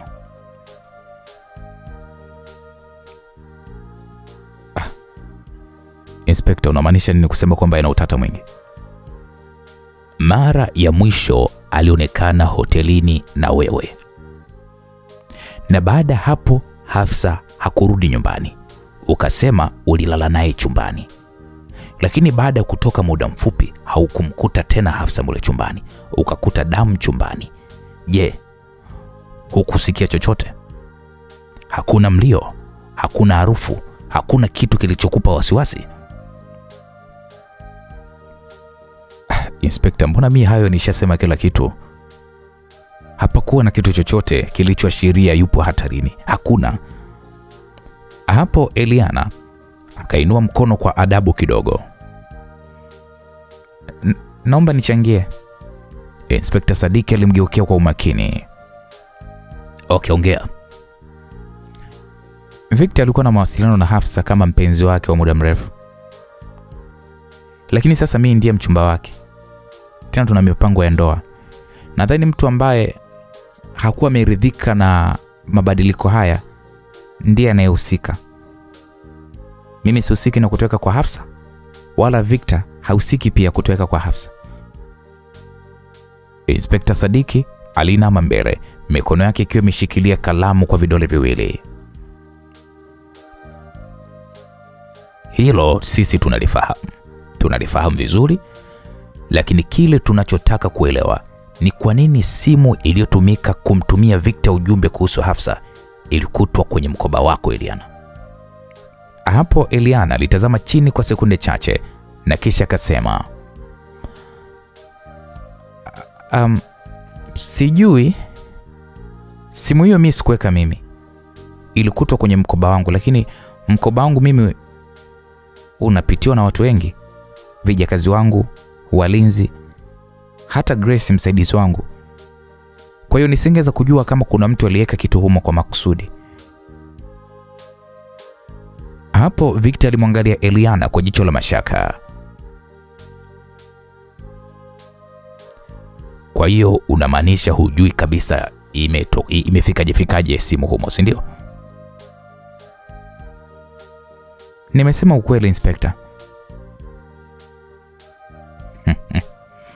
Kama ni kweli, basi inamaanisha kwamba kuna mtu mwenye lengo la dhahiri la kuwahusisha nyinyi wawili katika hili tukio. Mtu ambaye anajua nyenendo zenu, anaweza kuingia nyumbani kwenu, na pia anajua mwelekeo wa hisia zenu. Sasa hii ni hatari. Hapo Victor alinua uso wake kwa hasira na kisha akasema, unamaanisha nini Inspector, kwamba mimi na Eliana tumepanga kumdhuru Hafsa kwa makusudi ama? Hatusemi hivyo kijana. Tunachosema ni kwamba kwa sasa nyie wote wawili mna sababu za msingi za kuonekana na mashaka. Victor, ulisema ulikuwa na Hafsa, ulitoka nje kwa dakika chache, uliporudi hujamkuta, na haukusikia sauti yoyote ya kugombana, kilio wala hatua yoyote kutoweka kwake. Je, hilo linawezekana kweli? Mtu anapotekwa kweli asipige kelele? Inspector, uwezekano huo upo. Hoteli ni kubwa, mtu anaweza akatoka chumbani na mtu mwingine akaingia. Kwa nini mnamshikilia Victor tu? Hafsa ana historia peke yake pia. Labda alitoweka kwa makusudi. Hii inaweza kuwa ni njama ya kumharibia Victor ili ndoa yetu ivunjike. Kauli hiyo ni nzito. Una ushahidi wowote wa hayo uliyozungumza? Hapana, sina. Ila ni hisia tu, na hisia zangu zimekuwa ni sahihi muda mrefu. Hapo Inspector Sadiki aliandika kitu kwenye daftari lake na kisha akasema, tunahitaji nyinyi wawili msafirishe simu zenu na vifaa vyote mnavyovitumia. Tunahitaji kuweza kuvichunguza, na pia mtatoa majina ya watu wote mliowasiliana nao ndani ya siku 3 zilizopita. Lakini hayo mnayofanya haya sio haki za kibinadamu. Mimi ni muathirika kama Hafsa. Sijui Hafsa yuko wapi. Sijui kama yuko hai au amekufa. Lakini kila mnachokifanya ni kunifanya kama mimi sasa ndiye mlengwa yani. Inspector Sadiki alimtazama kwa jicho la kumtia pressure. Nisikilize Victor. Katika kila uchunguzi mkubwa, mshukiwa wa kwanza ni mtu wa mwisho aliyeonekana na mhanga. Hili si jambo la kibinafsi. Hii ni kazi. Sawa Inspector, tutatoa ushirikiano wowote ambao utakaoweza kuhitajika. Mimi binafsi sitaki ndoa yetu isambaratike kwa sababu ya jambo ambalo sio la ukweli. Inspector Sadiki alisimama, alikusanya makaratasi yake. Hilo linavutia sana. Lakini kumbukeni, kwa sasa nyinyi wawili mko chini ya uangalizi wa kisheria. Mnaweza mkaondoka, lakini msijaribu kusafiri wala kutoka nje ya mji hadi hapo uchunguzi utakapoweza kukamilika. Naam, walitoka ndani ya nje ya chumba hicho wakiwa wamechanganyikiwa. Victor alikuwa na hasira zisizozuilika. Eliana alikuwa na hofu lakini bado imara moyoni. Walikuwa wameunganishwa na jambo moja, upendo wao kwa njia tata, na kutoweka kwa Hafsa ambalo sasa lilikuwa ni kivuli kinachofifisha ndoto zao. Katika ukimya wa ofisi ya upelelezi, baada ya Victor na Eliana kuondoka, Inspector Sadiki Musa alibaki amekaa kwenye kiti chake cha mbao kilichokuwa kimezeka kwa miaka ya huduma ya upelelezi. Mapigo ya vidole vyake kwenye meza vilielezea kwa haraka kabisa dhoruba ya mawazo iliyokuwa ikimvurumisha kichwani. Pembeni yake Inspector alikuwapo msaidizi wake mkuu afahamikaye kwa jina la Constable Patrick, kijana mwepesi wa kifikra mwenye rekodi nzuri kufuatilia matukio ya utekaji na uhalifu wa kimya kimya. Sadiki alinyanyua uso wake, akamwangalia Patrick na kisha akasema kwa sauti ya ndani yenye uzito, Patrick, Hiki ni kimoja kati ya visa vigumu sana ambavyo tumewahi kukutana navyo. Kuna vitu haviingia akilini kirahisi hapa. Patrick alinyanyuka kidogo, akainama mbele kwa heshima kabisa na akasema, "Aise mkuu, unadhani tunapigwa chenga na mmoja kati yao?" Inspekta Sadiki alitoa pumzi ndefu, alikunja karatasi la taarifa ya awali kutoka hotelini. "Unajua, tukio la kutoweka kwa Hafsa linaacha maswali mengi, jinsi alivyoondoka bila kuonekana, bila kamera yoyote kumrekodi, huku damu ikisambazwa kwa uangalifu chumbani, alafu wakaacha simu isiyojulikana kwenye mkoba wa Eliana. Haya ni mambo yanayoashiria kuwa mhalifu anafanya mambo kwa kiwango cha hali ya juu sana, au ni mcheza michezo ya kihisia wa hali ya juu sana." "Aise mkuu, unahisi Hafsa kaamua kujificha yeye mwenyewe?"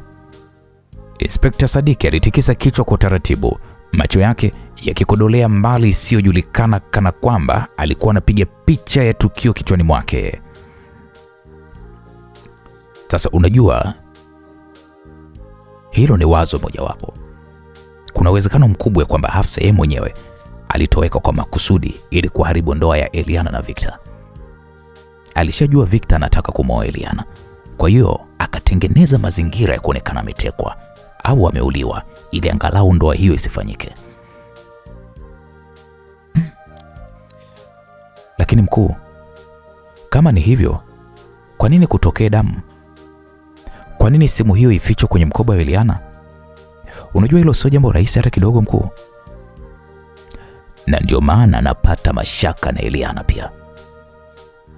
Huenda yeye ndiye amepanga huu mchezo mzima ili kuondoa kabisa uwezekano wa Victor kurudi kwa Hafsa.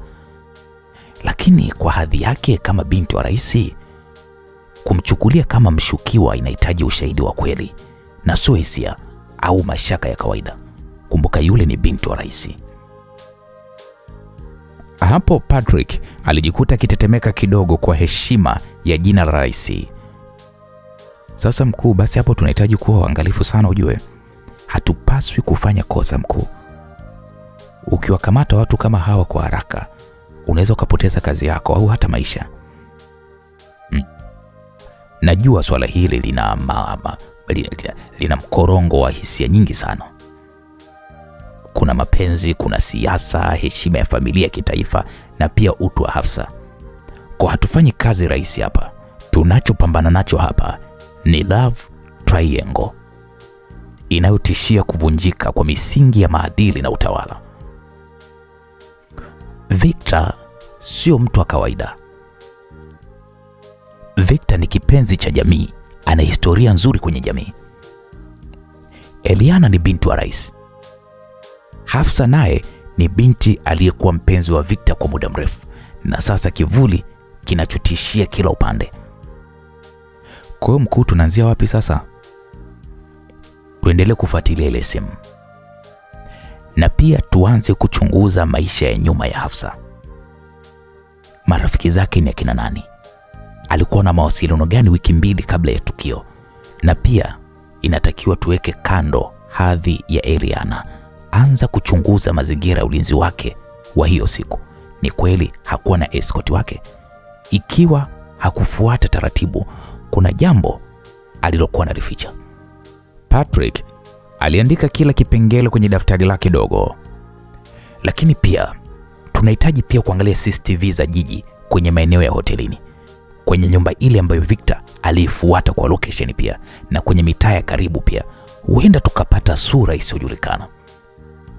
Inspekta Sadiki alinyanyuka kutoka kwenye kiti, akaenda kusimama kwenye dirisha la chumba hicho. Alitazama mbali kwa fikra nzito na kisha akasema kwa sauti ya mawazo, "Wakati mwingine mhalifu wa kweli huvaa ngozi ya mpendwa wa kweli, na wakati mwingine mteka huwa ametekwa na moyo wake mwenyewe. Sasa basi, Patrick, huu ni wakati wa kucheza mchezo huu kwa akili sana. tukikosa uthibitisho halisi tutaharibu sio tu upelelezi huu bali pia heshima ya taasisi nzima. Mkuu, tutakuwa tuko makini mkuu. Hili tutalimaliza. Naam, lakini walijua safari yao ya kutafuta ukweli ndio ilikuwa sasa inaanza, na mbele yao kulikuwa kuna mlima mrefu wa siri, hila na mapenzi yenye giza lisiloeleweka kirahisi. Msikilizaji, baada ya kutoka kituoni, Victor alisimamisha gari pembeni kidogo ya barabara kuelekea Mnazi Mmoja, sehemu tulivu isiyokuwa na kelele nyingi. Alipumua kwa nguvu kama mtu aliyebeba mzigo wa mawe kifuani. Eliana alimtazama kwa wasiwasi Victor. Moyo wake ulidunda kwa kasi huku macho yake yakiangaza kwa shaka na msisitizo wa kimapenzi uliokolea. Eliana, nafikiri huu ndo mwisho wa safari yetu pamoja kwa leo. Victor alitamka kwa sauti ya kakamavu lakini yenye mshikamano wa hisia ndani yake. Shuka kwenye gari. Naomba urudi Ikulu. Uwepo wako unanifanya nishindwe kufikiria. Siwezi kufanya upelelezi wangu kwa utulivu ukiona nipumulia shingoni kila hatua.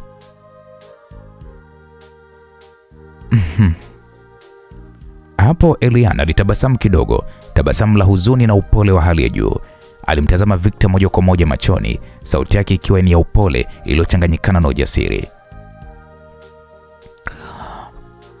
Victor, siwezi kurudi Ikulu. Siwezi mpaka nijue Hafsa yuko wapi. Nimeingia kwenye hili kwa sababu ya upendo wangu kwako. Siwezi kurudi nyuma sasa. Na hata kama baba ananifukuza kwenye familia, bado nitapambana na nitabaki hapa. Victor alitetemeka moyoni, lakini uso wake uliendelea kuwa mgumu. Akatazama mbele bila kumwangalia Eliana.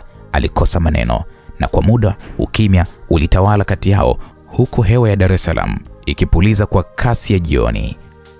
Gari lilikuwa kimya isipokuwa sauti ya magari yaliyokuwa yakipita barabarani kwa mbali.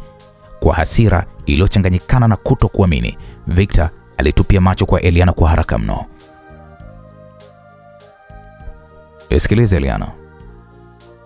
Unafahamu kabisa uwepo wako unaleta pressure kwa kila hatua ninayochukua. Hii sio vita ya mapenzi Eliana.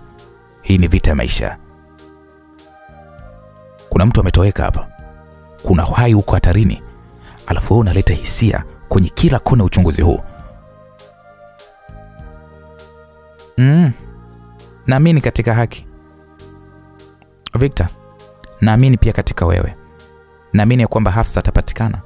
Lakini siwezi kukaa pembeni wakati kila dalili zinaonyesha ya kuwa kuna watu wanataka kuweza kuivuruga ndoa yetu kupitia tukio hili. Siwezi kuamini kila kinachosemwa.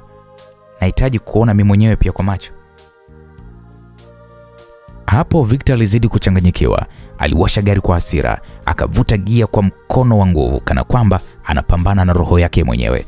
Gari likasogea kwa kasi kuelekea barabara ya Morogoro, likakatiza maeneo ya Buguruni hadi kufika barabara ya kuelekea Mabibo. Eliana alikuwa yuko kimya muda wote, lakini macho yalikuwa yamejaa huzuni, hofu na msisitizo wa upendo usiokuwa na mipaka.